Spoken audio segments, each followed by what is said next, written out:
Hello guys. तो solution इस question का ये है कि इसमें गिवन है कि 16 स्क्वायर्स हैं, जिसमें से हमें प्रोबेबिलिटी निकालनी है एक ऐसे स्क्वायर की, मतलब स्क्वायर्स की जिन जो किसी भी साइड के एडजेसेंट नहीं है। ठीक है, इसका मतलब यही है, probability that they don't have no side in common. तो इसमें हम एक काम कर सकते हैं कि हम ये प्रोबेबिलिटी निकाल लें कि लाइक जैसे ये दो से है, जैसे ये वाला जो है ये इन दो के साइड में है, तो हम ऐसे कर करके जो 3 के में हैं उनके और जो 4 के में हैं उनके हम निकाल लेते हैं। उसके बाद उसको फर्दर हम देखते हैं कि अगर हम उसको माइनस कर देंगे 1 से तो उनकी प्रोबेबिलिटी आ जाएगी जिन जो हमें जो नो साइड है वाले हैं।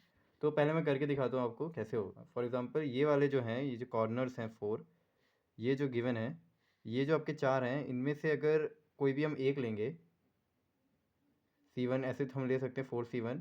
टोटल 16 में से हमने 1 लिया इस केस में, और इनमें से 4 में से भी हमें कोई ऐसे वाला लेना है जो, जैसे अभी हम किसी एक पे आ गए, इस पे ये ले लेते हैं। तो इसमें आप देखेंगे कि इसमें 2 हैं, तो हमें इन 2 में से कोई एक लेना है। उसके लिए हम 2C1 कर सकते हैं। और टोटल कितने हैं, टोटल कितने बचे, मतलब एक तो हमने चूज़ कर लिया इनमें से ये, अब इन दोनों में से कोई एक चूज़ करना है, तो 15 में से 15C1 हो जाएगा। ये जो है ये आपका आ जाएगा एक, आगे बढ़ते हैं, ये 1 के लिए हो जाएगा, मतलब जो एक साइड से एडजेसेंट है। बाकी हम जो जैसे ये वाला जो साइड है ये 3, मतलब ये 3 के 1 2 3, और ऐसे कितने हैं, ये हो गया 1 2 3 4 5 6 7 8, ऐसे 8 हैं। तो हमें 8 में से कोई 1 चाहिए, 16C1। उसके बाद आप ये सेम कॉपी कर सकते हो, और जैसे इससे इससे इससे जो है 3 एडजेसेंट है ना, 3 दिख रहे हैं आपको, ये तो हम 3C1 कर सकते हैं, और हमने जैसे एक तो पहले चूज़ कर लिया है, और एक हमारा क्या हो जाएगा, 15C1 हो जाएगा। नेक्स्ट आगे हम 4 के लिए देखते हैं। 4 के लिए यहाँ पे एक ये हैं। कैसे, ये जो है इसके सामने ये है, ये है, ये है, ये है, मतलब ये चारों तरफ से घिरा हुआ है। तो इसके लिए हम क्या कर सकते हैं, ये 2 के लिए हो गया। उसके लिए हम क्या कर सकते हैं, मतलब 2 नहीं कह, इसको कहते हैं, इसको I2 कह देते हैं, मतलब एक मान लेते हैं वेरी, मतलब ठीक है, आगे चलते हैं।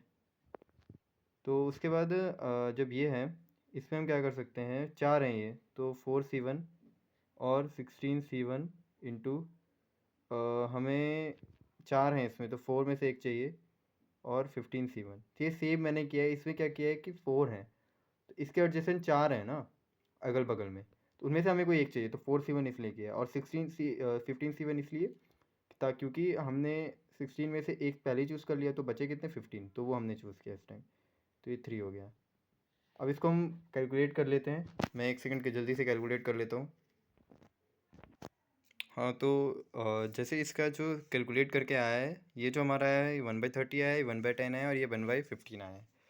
तो जब हम इन सबको ऐड कर लेंगे, 1/15 प्लस 1/10 प्लस 1/30, तो जो हमारा आंसर आएगा, अगर हम इसमें 30 कॉमन लेते हैं, तो ये 2 3 and 1, which is which is which is 1/5।